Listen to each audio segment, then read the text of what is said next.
Hello बच्चों, let's see the question. So question says that which of the following curve represent the Henry's law. इनमें से कौन सा curve है जो हेनरीज लॉ को क्या कर रहा है, रिप्रेजेंट कर रहा है। सो बेसिकली हमें ये ग्राफ किसके बीच ड्रॉ करना है, लॉग ऑफ एम। एम क्या है आपका, मोलालिटी है। एम यहाँ पे लिख ले, मोलालिटी, मोलालिटी, ठीक है। और पी क्या आपका प्रेशर है, पी आपका प्रेशर है। तो दोनों के बीच में क्या बनाना है, आपका ग्राफ बनाना है। तो हेनरी लॉ के अकॉर्डिंग अगर मैं यहां से बात करूं कि मोलालिटी किसके इक्वल होता है, so molality is equals to constant, को एक कांस्टेंट रहता है, constant times of the partial pressure of the solvent basically, ठीक है। ये हेनरी लॉ से आता है, ठीक है। यहाँ पे डिफरेंट डिफरेंट टर्म्स ले जाता है, मोलालिटी या तो फिर मोल फ्रैक्शन या फिर कभी कभी हम यहाँ पे सॉलिबिलिटी ले लेते हैं। तो ये कांस्टेंट चेंज होता रहेगा, बाकी इक्वेशन यही रहते हैं हमेशा। तो अब यहाँ पे हमें क्या लेना है, लॉग लेना है। तो क्या बन जाएगा, लॉग ऑफ एम यानी मोलारिटी इज इक्वल टू क्या हो जाएगा, लॉग ऑफ के इंटू पी आ जाएगा। अब यहां से लॉग की प्रॉपर्टी लगाएंगे तो लॉग की प्रॉपर्टी के बेसिस पे क्या हो जाएगा, लॉग एम इंटू एन, तो लॉग के प्लस ऑफ क्या आ जाएगा, लॉग ऑफ पी।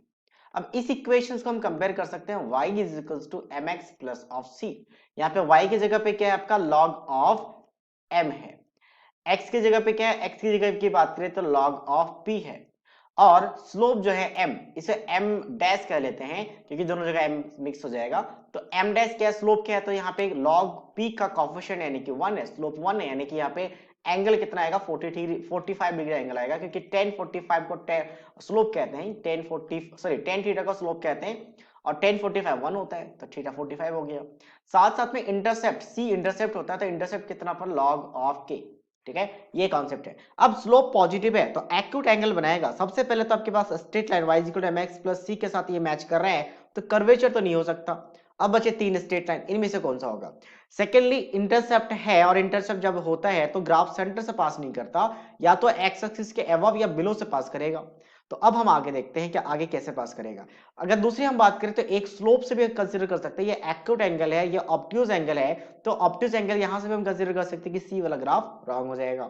तो एक तो एक्यूट एंगल है, और ये एंगल साफ साफ दिख रहा है कि एंगल आपका 45 डिग्री ही एंगल रहा होगा। सेकेंडली इंटरसेप्ट यहाँ पे पॉजिटिव है, तो इंटरसेप्ट यहाँ पे भी पॉजिटिव है, सी का लॉग ऑफ के, तो पॉजिटिव इंटरसेप्ट होना चाहिए।